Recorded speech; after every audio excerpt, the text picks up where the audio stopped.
ہلالی صاحب، اوریا صاحب نے بات کی پاپولر لیڈرشپ کو ہٹانے کی جو ایک تاریخ رہی ہے پاکستان میں، اس حوالے سے آپ کو لگتا ہے کہ جو یہ کارروائی اس وقت عمران خان کے خلاف ہو رہی ہے وہ بھی اسی کا شاخسانہ ہے یا پھر ایک جینوئن قانونی کارروائی ہے کیونکہ خان صاحب پیش نہیں ہو رہے عدالت میں؟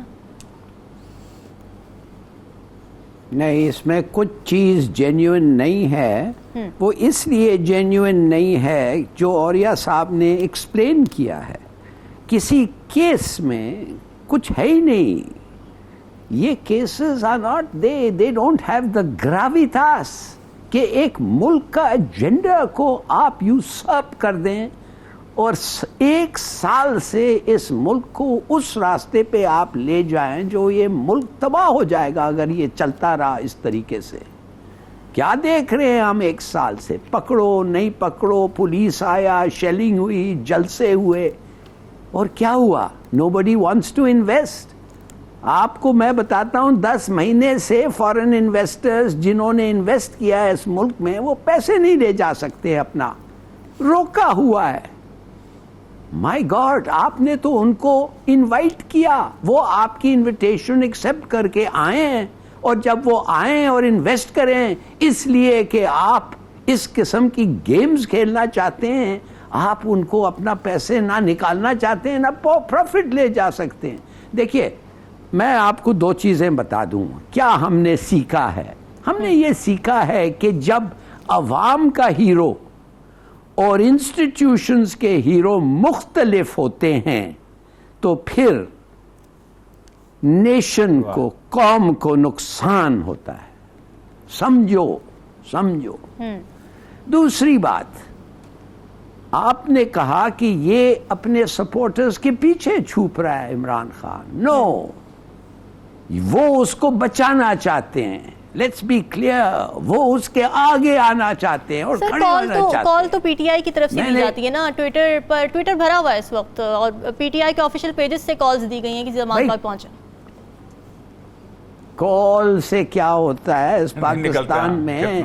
قانون سے کچھ نہیں ہوتا ہے. سپریم کورٹ کی ڈیسیشنز کو رد کر کے چلے جاتے ہیں؟ بالکل نہیں. اس کا مطلب صرف کال کا یہ ہے کہ اس وقت اگر تم آنا چاہتے ہو آؤ، تم سمجھتے ہو کہ تم کچھ کنٹریبیوٹ کرنا چاہتے ہو آؤ. کون فورس کر رہا ہے ان کو؟ کون ان کے گھر جا کے ان کو نکال رہا ہے؟ Out of the question. تو میں صرف یہ پوچھنا چاہتا ہوں کہ جب آپ کو یہ سب چیزیں پتہ ہے تو آپ کا رول جو ہونا چاہیے وہ یہ ہونا چاہیے کہ آپ ان کو اکٹھا کریں. میں کہتا ہوں عمران خان پراپرلی ایڈوائزڈ، ایک احساسہ ہے ملک کو. He is the asset to this nation. اس سے بڑا ایسٹ کوئی ہے ہی نہیں اس وقت. کیوں کہ اس کے کہنے پہ ایک قوم سروے پہ سروے بتایا ہے کہ وہ اس کو مانتے ہیں، اور آپ بس تلے ہوئے ہیں کہ کس بیس، کیا ٹریویل چارجز پہ. ثناء اللہ کے خلاف ایک تھا نا اریسٹ وارنٹ، بالکل تھا نا اریسٹ وارنٹ. کیا آپ نے دیکھا ہے اس کے گھر کے اوپر چڑھنے کی کوشش کر رہے تھے؟ کیا آپ نے دیکھا پولیس پارٹی گئی تھی اس کو پکڑنے کے لیے before he got bailed؟ دیکھیے، انڈرسٹینڈ ون تھنگ کہ آپ کر کیا رہے ہیں. آپ ڈیمیج کر رہے ہیں آپ اس نیشن، قوم، اس چیز کو آپ ڈیمیج کر رہے ہیں جو آپ کا ہر چیز ہے. پاکستان نہ ہو تو وی آر نتھنگ. تو میرے خیال میں اٹس ویری سیڈ، اور اب اٹس ٹو لیٹ. اچھا، اب یہ ایسا نہیں ہوگا. اب یہ ہو گیا، اٹ ہیز اسٹارٹڈ، وہ کہتے ہیں. اینڈ ناؤ لگے دیکھیں کیسے ختم ہوتا ہے. ٹھیک ہے ہلالی صاحب، میں صرف یہ کہنا ہے، یہ کیا کہہ رہے ہیں آپ؟ کیا ایک جلسے سے ڈر رہے ہیں؟ آپ تو کہہ رہے ہیں، آپ بتا رہے ہیں لوگوں کو کیا کہ ایک جلسے سے ڈر رہے ہیں آپ. اور کیا آپ کبھی کسی کو کنونس نہیں کریں گے کہ یہ قانون کی عمل پہ چل رہے ہیں آپ. نوبڈی از کنونس. جب سپریم کورٹ کا اگلے ٹاپک میں آگے آپ کو بتاؤں گا، جب سپریم کورٹ کا ایک آرڈر کو کنٹمپٹ اینڈ کنٹمپچوسلی ختم کیا جاتا ہے تو آپ سمجھتے ہیں کہ لوگوں کو آپ کنونس کریں گے کہ اس قسم کے minor things are wrong? For God's sake, آپ کتنا سیکریفائس دینا چاہتے ہیں فار واٹ؟ کس چیز کے لیے؟ ہاں آپ کے کینڈیڈیٹ کے لیے، ویل پھر تو there is no need for elections, might is right, چھوڑے پھر۔ ہلالی صاحب، آپ کیا دیکھتے ہیں، پی ٹی آئی کی جانب سے کارکنان کو احتجاج کی کال دی گئی ہے، تو یہ جو کال دی گئی ہے اس کے بعد جو احتجاج ہوتا ہے، کیا وہ پرامن ہوگا؟ انتشار اگر ہوا تو کیا حکومت کو الیکشن ڈیلے کرنے کا موقع نہیں مل جائے گا امن کا مسئلہ بنا کر؟ تو یہ تو بازی الٹی پڑ جائے گی۔ دیکھیے یہ بہت رسکی ہے، اس لیے بڑا ضروری ہے کہ اس قسم کے ایکشنز نہ ہو۔ میں آپ کو بتاتا ہوں کیوں رسکی ہے۔ کیا پتا کسی کے پاس پستول ایک ہو، کسی نے پستول لے آیا ہو، نہیں کہ وہ استعمال کرنے کے لیے، مگر وہ سوچے کہ اگر مجھے کوئی بہت بری طرح مارنے لگے اور پولیس ہے اور یہ، میں پھر ان کو نہیں چھوڑوں گا۔ مثال کے طور پہ جیسے پروٹیکشن کے لیے کچھ لوگ اپنی گاڑی میں بھی پستول رکھتے ہیں، لائسنس ویپن ہو بے شک، مگر وہ رکھتے ہیں ساتھ۔ ایک دفعہ ایک گولی چلے جائے پھر کیا ہوگا؟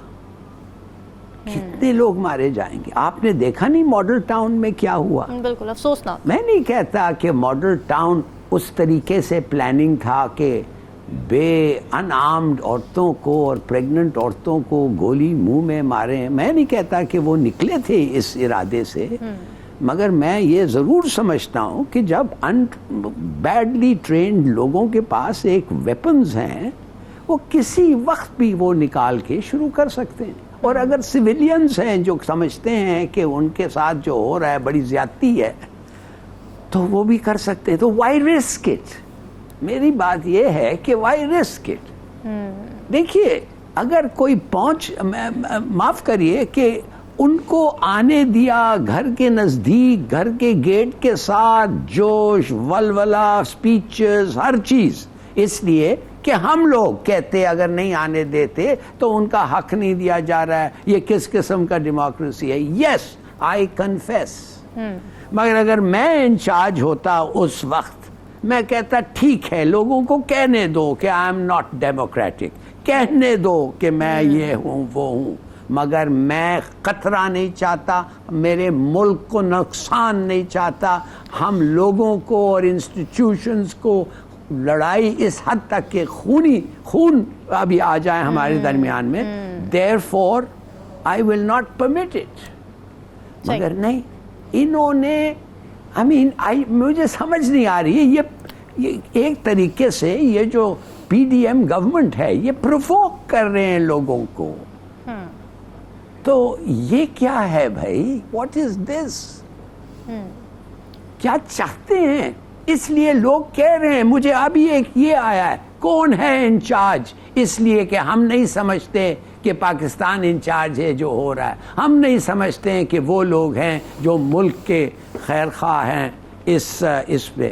آنیسٹلی جسٹ ناؤ میں نے کہ کس قسم کے سوال اٹھ رہے ہیں، تو بڑی افسوس کی بات ہے، افسوس کی بات ہے۔ اور ویری سمپل، ایک الیکشن کرو اور یہ سب معاملہ اناؤنس کر دو فلانے تاریخ کو، اور آپ دیکھیں گے مگر اگر آپ تلے ہوئے ہیں کہ ریزلٹس وہ ہو جو آپ چاہتے ہیں تو پھر تو آپ کو بھگتنا پڑے گا۔